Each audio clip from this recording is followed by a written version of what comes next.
Hello, welcome at ICT University.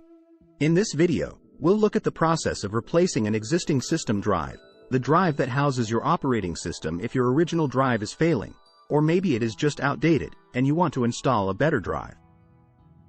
The traditional magnetic drives and the solid-state drives, in terms of the process itself, it doesn't really matter which type of drive you're dealing with.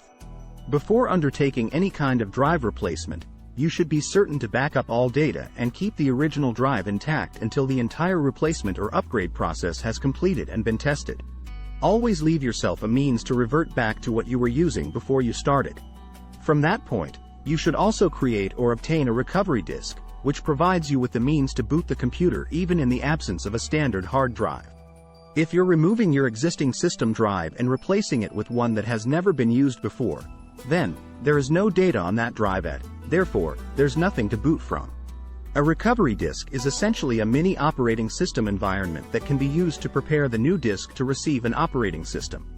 If your system does not have any kind of optical drive from which to boot, such as is the case with many newer laptops, then you can also install the recovery environment into a bootable USB drive and boot from that. This may require that you get into the BIOS or the setup of the system itself to specify that the USB device should be first in the boot order, or at least before the hard drive. If you aren't certain as to how to do that, you can check with the documentation from the manufacturer of your laptop or for the system board in a desktop. Another option if you don't have a recovery disk is to create one from some other existing system. For example, a Windows 10 computer allows you to create one from the recovery option in Control Panel. Or also a good chance that you could download one from the internet. Then, of course, just be sure that you have all the necessary tools. If you're working with a laptop, you might need the much smaller version of the Phillips screwdriver, often named a jeweler screwdriver. Be sure to power down and remove the plug regardless of whether it's a desktop or a laptop. Also use an anti-static mat and a wristband to avoid possibly damaging any components from electrostatic discharge. Then remove the external casing and locate the hard drive and disconnect the power cables and data connectors from the drive itself. Then remove the mounting screws on both sides, and the drive should just slide out from its bay. This will vary depending on the manufacturer or the model. Some systems may have customized clips or clamps that hold the drive in place, in which case there might not be any screws at all. In that case, the clips simply need to be released to remove the drive from its bay.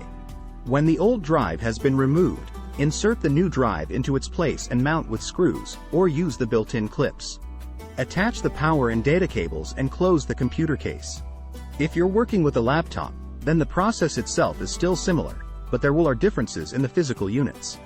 For example, a laptop hard drive does not have any cable connections, and you usually don't have to remove the entire case to access the existing drive. Most laptops, there is just a recessed compartment that is accessible from the underside of the unit.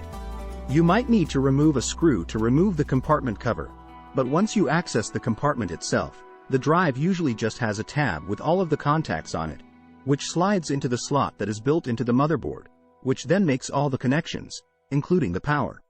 There may still be one or more screws that hold the drive in place.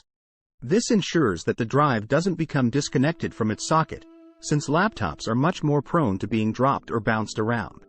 If you are replacing an existing solid-state drive, then it's important to know the form factor that you currently have to ensure that you're replacing it with a compatible type. On most desktops or laptops, it's usually a 2.5-inch form factor, which has become the standard for most devices.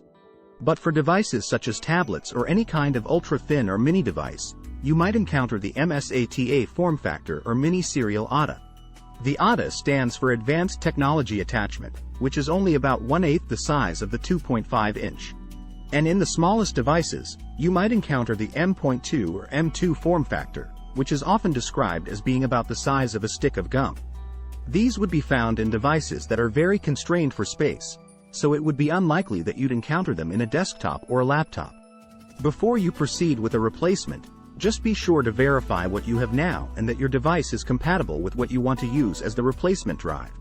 And if there's any uncertainty as to what can be used as the replacement drive, always consult the product documentation or contact the vendor if possible. That was it for this video. Thank you for watching. Until next time at ICT University.